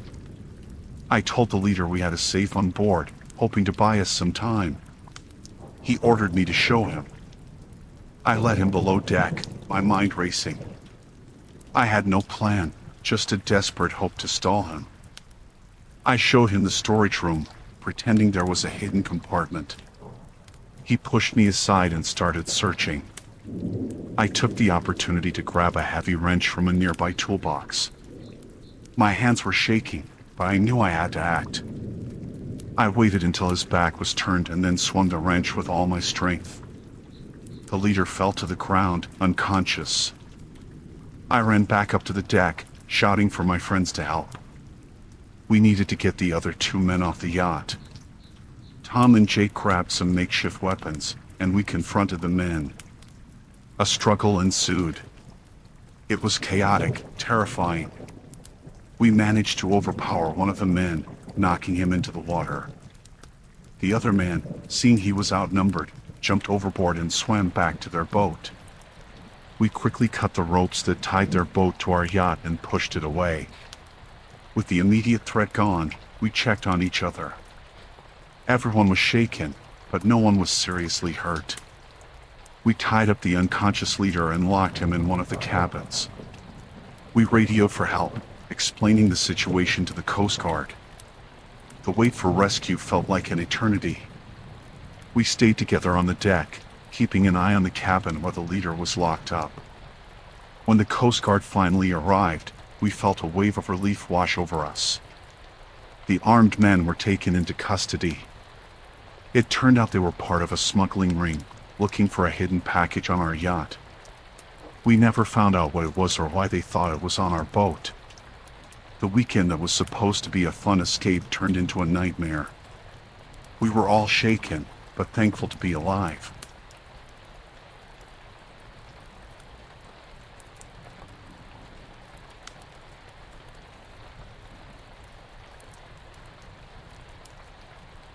I decided to take a solo diving trip while on vacation. The sun was shining, the water was clear, and it seemed like a perfect day for an adventure. I geared up, double-checked everything, and jumped into the water. The cool ocean enveloped me, and I started my descent, excited to explore the underwater world. The coral reefs were beautiful, teeming with colorful fish. I swam deeper, mesmerized by the scenery. I had been diving for about 20 minutes when I noticed something unusual. There was a large shadowy figure in the distance, something that didn't quite belong there. Curiosity got the better of me, and I swam closer. As I got nearer, I realized it was a submerged container, the kind used for shipping. It was partially open, and I could see that it wasn't empty. My heart raced as I saw the contents, crates marked with strange symbols and bags that looked suspicious. I knew I shouldn't get involved, but I couldn't help it. I peeked inside one of the crates and saw packages wrapped tightly in plastic. It didn't take a genius to figure out what it was: drugs. My pulse quickened. I needed to get out of there. Just as I turned to swim back to the surface, I saw movement out of the corner of my eye. 2 divers were coming toward me, and they didn't look friendly. Panic set in. They must have seen me near their stash. I had to act quickly. I swam as fast as I could, my heart pounding in my chest. I could hear the other divers following me, their fins cutting through the water. I didn't know if I could outswim them, but I had to try. My lungs were starting to burn from the effort. I spotted a cave in the reef and darted inside, hoping they wouldn't see me. I pressed myself against the rocky wall, trying to steady my breathing. The cave was dark and narrow, but it provided some cover. I could hear the divers outside, searching. Minutes felt like hours as I waited, praying they wouldn't find me. Finally, I heard them swim away, but I knew I wasn't safe yet. I needed to get to the surface and out of the water as quickly as possible. I took a deep breath and made a break for it. The ascent seemed to take forever. Every second felt like a lifetime. I kept looking over my shoulder, expecting to see the divers coming after me. But I was alone. When I finally broke the surface, I gasped for air, feeling a surge of relief. I quickly swam to my boat and climbed aboard, my hands trembling. I yanked off my gear and started the engine, desperate to put as much distance between me and that spot as possible. As the boat roared to life, I sped away, my heart still racing.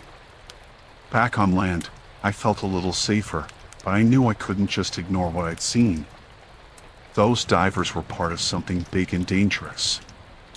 I reported what I found to the local authorities, who took my account seriously and launched an investigation.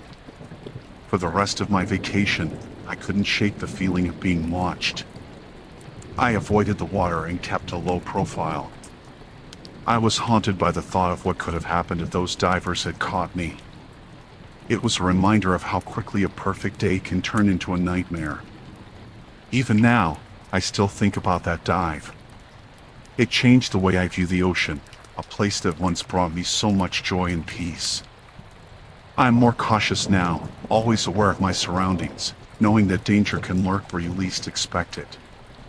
The investigation eventually led to the arrest of several individuals involved in the smuggling operation. It was a relief to know that my report had made a difference, but it didn't erase the fear I felt that day. It's a memory that will stay with me forever. Diving is still a passion of mine, but I've learned to respect the risks. The ocean is vast and mysterious, and while it holds incredible beauty, it also hides its dangers.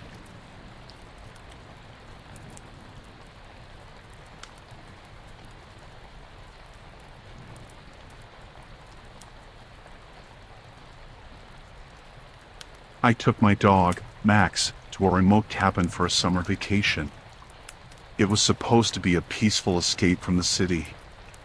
The cabin was deep in the woods, miles away from the nearest town. I was looking forward to some quiet time, just me and Max. The first couple of days were perfect. We hiked, swam in the lake, and relaxed on the porch. The air was fresh, and the only sounds were birds and the rustling of leaves. Max loved it too, running around and exploring. One afternoon, while we were on a hike, I heard gunshots in the distance. It startled me, but I assumed it was hunters. Hunting season wasn't for another month, though, which made me uneasy.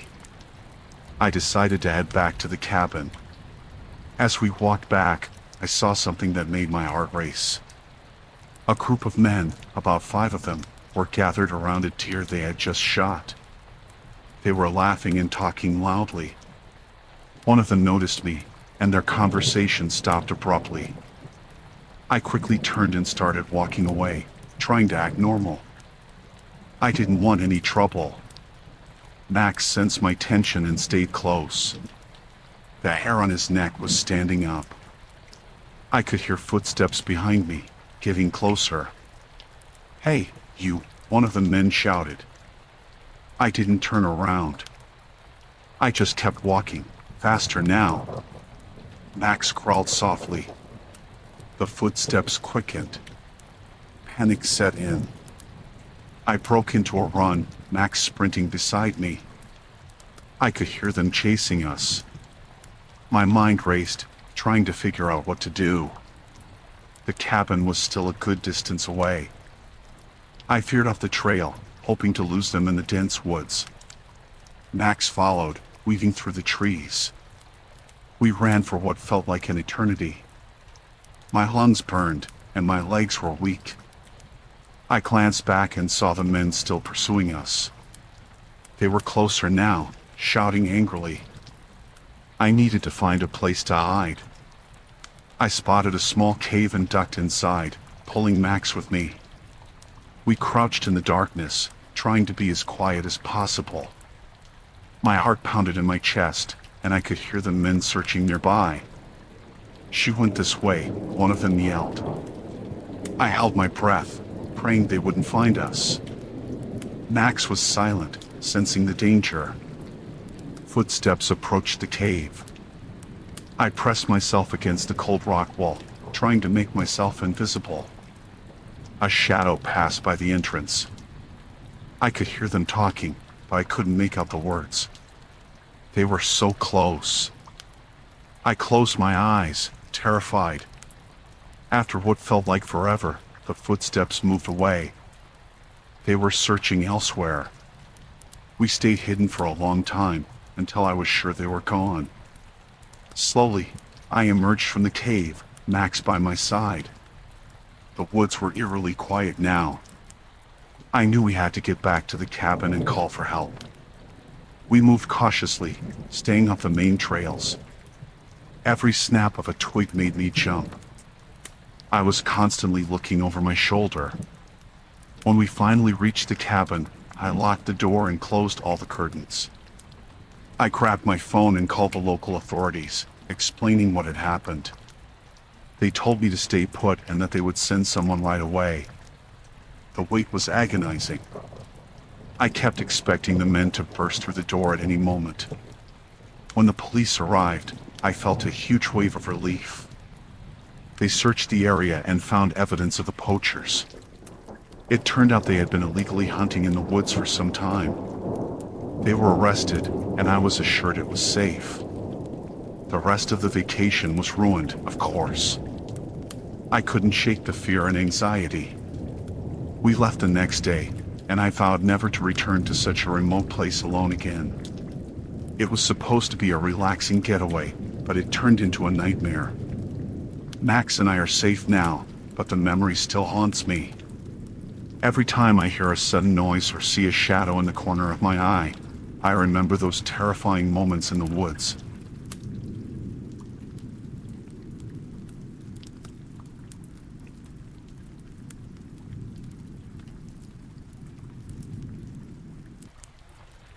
We had been looking forward to the music festival for months.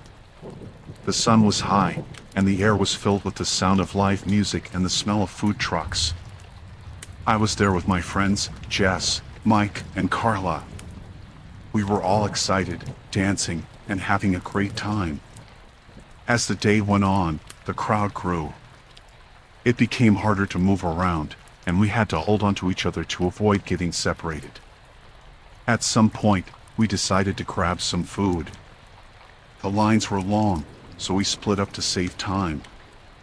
I went to get drinks while the others queued for burgers. I was standing in line, swaying to the music, when I felt someone watching me. I turned and saw a man standing a few feet away. He was tall, wearing a hoodie despite the heat, and his eyes were fixed on me. I felt a chill but tried to shake it off. It was a crowded festival. It could have been a coincidence.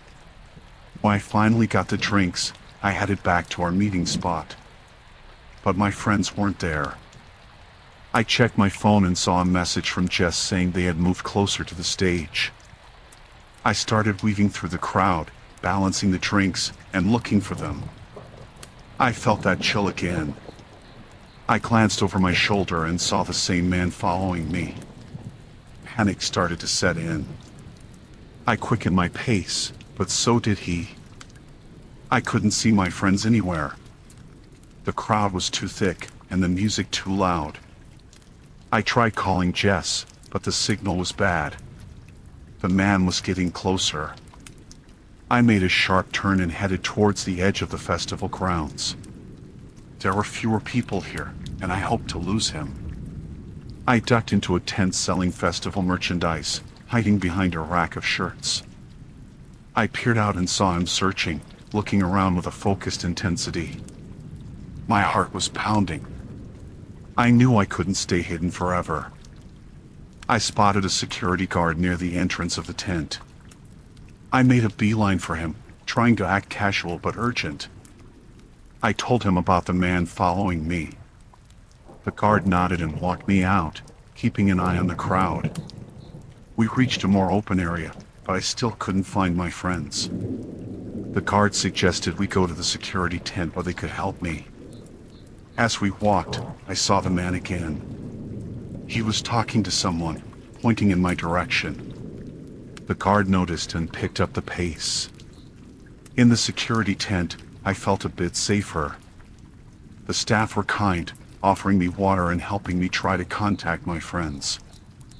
I kept checking the entrance, expecting the man to appear at any moment. The staff said they'd send someone to find my friends and bring them to the tent. Minutes felt like hours. Finally, Jess, Mike, and Carla arrived. They were worried sick, and we hugged tightly. I explained everything that happened. The security staff assured us they were on the lookout for the man and that we could stay in the tent as long as we needed. We decided to leave the festival early. The fun was over for me. The staff escorted us to the exit, and we hurried to the parking lot. As we got to the car, I looked around, half expecting to see the man lurking. But there was no sign of him. The drive back was quiet. My friends tried to lighten the mood, but I couldn't shake the fear. I kept looking out the window, feeling like we were being followed. Once we got home, we double-checked the locks and tried to relax. That night, I couldn't sleep. Every noise made me jump. I kept replaying the events in my mind, wondering who that man was and what he wanted. The festival was supposed to be a fun escape, but it turned into a nightmare. Days passed, and I started to feel a bit better. But the memory lingered. I was more cautious, always looking over my shoulder. We never found out who the man was or why he was following me. The festival organizers said they'd investigate, but I never heard back. My friends were supportive, but I knew they couldn't fully understand the fear I felt. It was a lesson in how quickly things can change, how a day of fun can turn into a terrifying experience. I'm more careful now, always aware of my surroundings. We still go to festivals, but I stick close to my friends, and we never split up.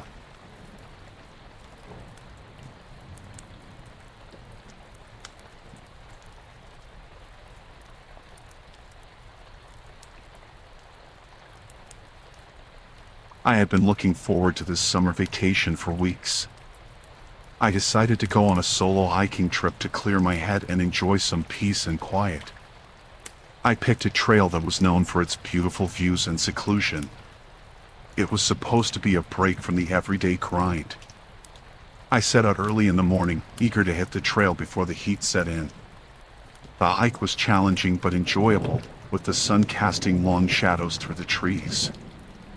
I felt like I was finally alone with nature, which was exactly what I wanted. Around midday, I took a break by a small clearing. I was resting on a large rock when something shiny caught my eye. It was partially buried in the dirt.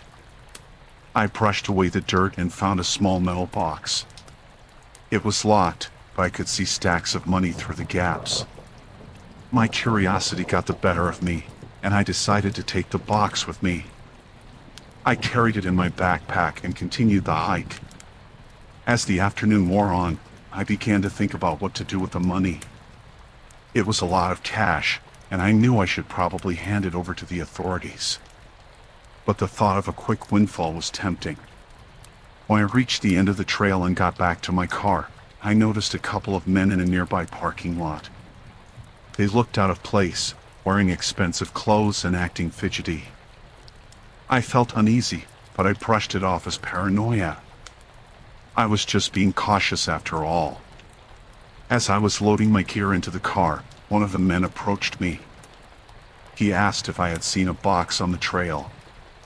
I said no and tried to seem nonchalant, but I could tell he was getting nervous. He mentioned something about important documents that were missing. My heart began to race. I drove home quickly, feeling like I was being watched. When I got back to my place, I locked the doors and kept the box hidden. I tried to calm myself down, but the encounter with the men had shaken me. I decided to call the police and report what I had found. Before I could make the call, I heard a knock at my door. I looked through the peephole and saw the same two men from the parking lot. My heart sank. I didn't open the door and just waited. The knocking grew louder, and the men started shouting through the door, demanding I open up. I was terrified. I picked up my phone and called 911, trying to stay calm. I could hear the men getting more agitated. They were saying things like, "We know you have it, and we need that box." They didn't seem like they were going to leave anytime soon. While I waited for the police, I considered my options. I couldn't stay in the apartment, and I couldn't let them know I had the box. I decided to slip out the back door and find a safer place to wait. I grabbed the box, put on a hoodie, and quietly left through the back entrance of the building. I made my way to a nearby park, hoping to find a place to hide. I kept looking over my shoulder, expecting the men to be following me. My mind was racing. I found a secluded spot near a large tree and sat down, trying to catch my breath. The police arrived at my apartment a short while later. I watched from a distance as they questioned the men and searched the area. I stayed hidden, hoping they would leave soon. Eventually, the men were taken away by the police, but I still didn't feel safe.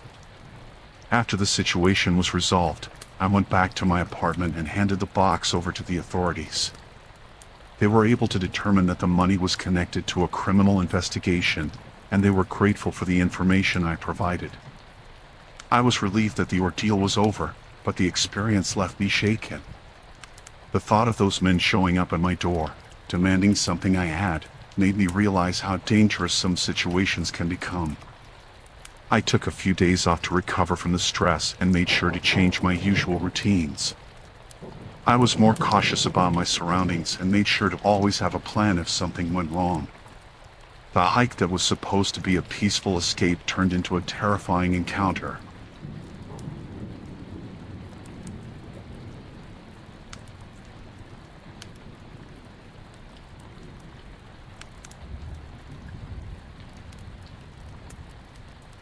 I had been traveling for a few weeks and decided to stay at a hostel in a small town I'd never visited before. It was a quaint place with a friendly atmosphere. I had been on the road alone for a while and was looking forward to meeting new people. When I arrived at the hostel, I noticed a group of travelers who seemed to be close friends. They were chatting loudly and laughing, and I immediately felt a bit of envy for their camaraderie. I introduced myself, and they welcomed me warmly. Their names were Tom, Lisa, and Jack. They told me they were on a road trip and had been traveling for months. Their stories were exciting, and they seemed like great company. I joined them for dinner that evening, and we spent the night sharing travel stories and plans. They invited me to explore the town with them the next day, and I happily accepted. The following morning, we set out together. They showed me around the town, and we had a great time. They seemed genuinely friendly, and I felt like I had found a new group of friends. We planned to spend the next few days together, seeing the sights and enjoying each other's company. On the third night, after a long day of sightseeing, we returned to the hostel. Tom suggested we go out for drinks. I was tired but agreed. We went to a local bar that had a relaxed vibe. The night was going well until Tom and Lisa started talking about something that made me uneasy. They were discussing a big score and seemed overly excited. Jack kept looking around as if he was worried about being overheard. I didn't understand much of what they were saying, but it sounded suspicious. I tried to brush it off as just talk, but I couldn't shake the feeling that something was off. The next day, Lisa and Jack seemed even more secretive. They kept talking in hushed tones and kept looking around nervously. I felt increasingly uncomfortable. When we went back to the hostel, I noticed they were acting even more strangely. They kept checking their phones and whispering to each other. Later that evening, I decided to investigate. I found a spot in the common area where I could overhear them talking. They were discussing something about getting the shipment and laying low. They also mentioned a rendezvous point. My heart raced as I realized that they might be involved in something illegal. I knew I had to be careful. I didn't want to confront them directly or accuse them of anything without evidence. I started thinking about how I could get out of the situation safely. I decided to keep a low profile and look for a way to leave without drawing attention. As the evening went on, Tom approached me and invited me to go with them to a secluded spot outside town. He said they wanted to show me a secret place they had discovered. I hesitated but agreed, trying to act normal. Inside, I was terrified, and my mind was racing with plans to escape. When we arrived at the spot, it was a small, rundown warehouse on the edge of town. The group went inside, and I followed, trying to stay calm. Once inside, I saw bags of what looked like contraband stacked in the corner. The sight confirmed my fears. They were definitely involved in illegal activities. I knew I had to get out before they noticed I was trying to leave. I made my way to the back of the warehouse and found a small window. It was barely big enough for me to squeeze through, but I had to try. I pushed and wriggled my way through the window and dropped down outside. I ran as fast as I could back to the hostel. My heart was pounding, and I could hear my breath echoing in my ears. When I got back, I grabbed my things quickly, trying to stay quiet. I didn't want to risk running into them again. I contacted the local authorities and reported what I had seen. I explained the situation and provided them with as much information as I could. They assured me they would investigate and take action. I was relieved but still scared. As I waited for the police to arrive, I kept my distance from the hostile common areas and stayed in my room. I felt safe knowing that help was on the way. The authorities arrived shortly after and took statements from me and the other guests. They found evidence linking the group to the illegal activities. By the time the sun came up, the group was gone. The police had detained them, and I was finally able to breathe easy. I decided to cut my trip short and head home. The experience had shaken me, and I needed to feel safe again.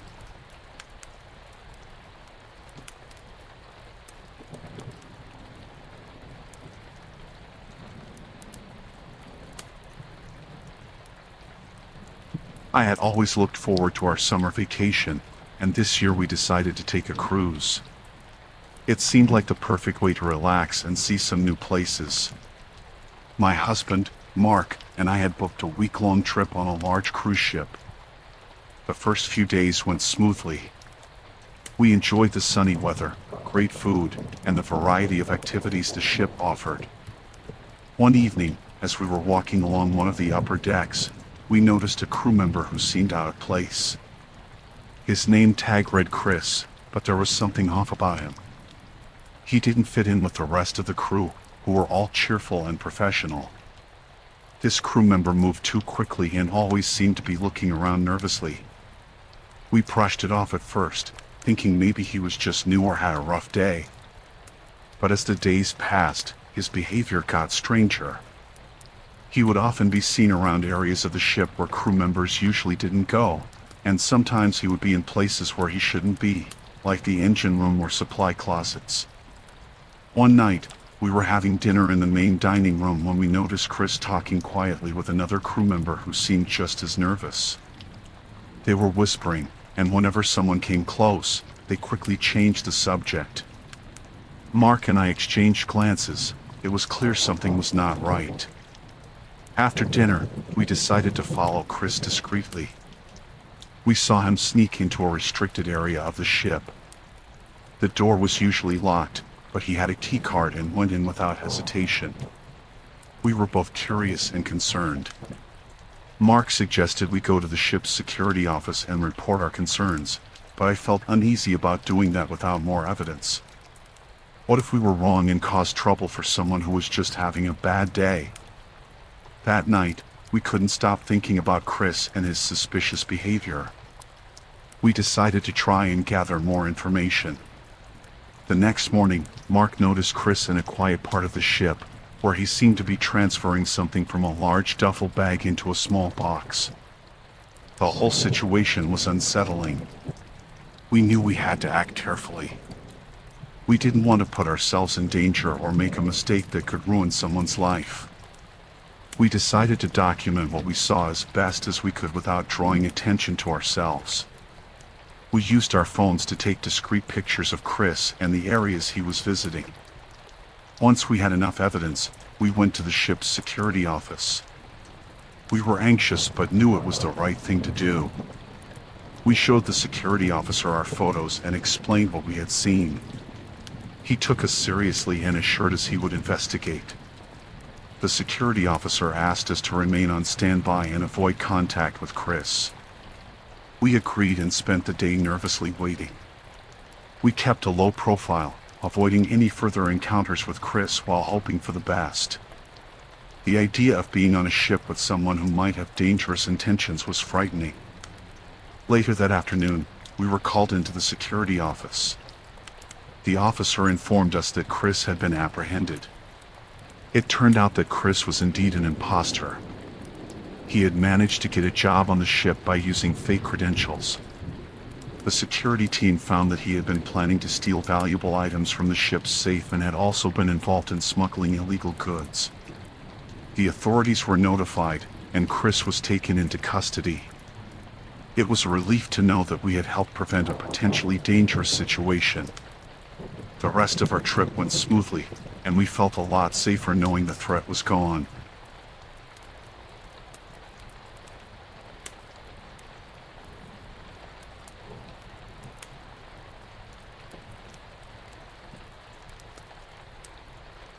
I had always loved taking photos at local festivals. The colors, the energy, the people, it all made for great shots. Last summer, I was at a huge festival in a small town, snapping pictures of the parade, the food stalls, and the crowds enjoying themselves. I was walking around the festival grounds with my camera, capturing moments of people laughing and dancing. The sun was setting, casting a golden hue over everything. I was at the edge of the festival, near a quieter area where the food vendors were setting up. That's when I saw something unusual. A group of men in dark clothing was huddled together behind one of the stalls. They seemed to be having a heated discussion, and I noticed a briefcase lying on the ground beside them. The way they were acting was odd, so I decided to take a few photos from a distance. I tried to be discreet, not wanting to draw attention to myself. As I reviewed the photos on my camera screen, I realized that one of the men was handing something to another. It looked like stacks of cash being exchanged for something small wrapped in paper. The whole scene felt shady. I knew I might have captured something illegal. Just as I was about to move away, one of the men turned his head and saw me. I could see his eyes widen, and he nudged the others. They all started looking around, and that's when I knew I was in trouble. I quickly turned and started walking back toward the festival's main area, trying to stay calm. I kept glancing back and saw that the men were following me. I could see them moving quickly through the crowd, making their way toward me. My heart began to race. I tried to stay calm and think clearly. The last thing I wanted was to confront them directly. I made my way toward the nearest food stall and ducked behind it. I pulled out my phone and dialed the local police, but before I could get through, I noticed that the men had split up. Some were still coming straight at me, while others seemed to be searching the crowd. I took a deep breath and tried to blend in with the festival goers. I moved slowly and carefully, keeping my camera close. I decided to try and lose them in the crowd. I weaved through groups of people, hoping the crowd would be enough to hide me. At one point, I ducked into a restroom and stayed there for a few minutes, listening carefully. I could hear the muffled voices of the men outside, and it sounded like they were still searching for me. I waited until their voices faded away, then carefully made my way out of the restroom. I had to find a safe place to hide the evidence I had. I couldn't just leave the photos lying around. I spotted a nearby park with some trees and bushes, and I headed in that direction. I found a secluded spot and hid my camera in a safe place. After making sure the camera was secure, I looked around for any sign of the men. They were still nowhere in sight. I decided it was best to head to the nearest police station and report what I had seen. I knew it was crucial to get the evidence into the right hands. When I arrived at the police station, I was nervous but relieved to finally be safe. I explained everything to the officers and showed them the photos.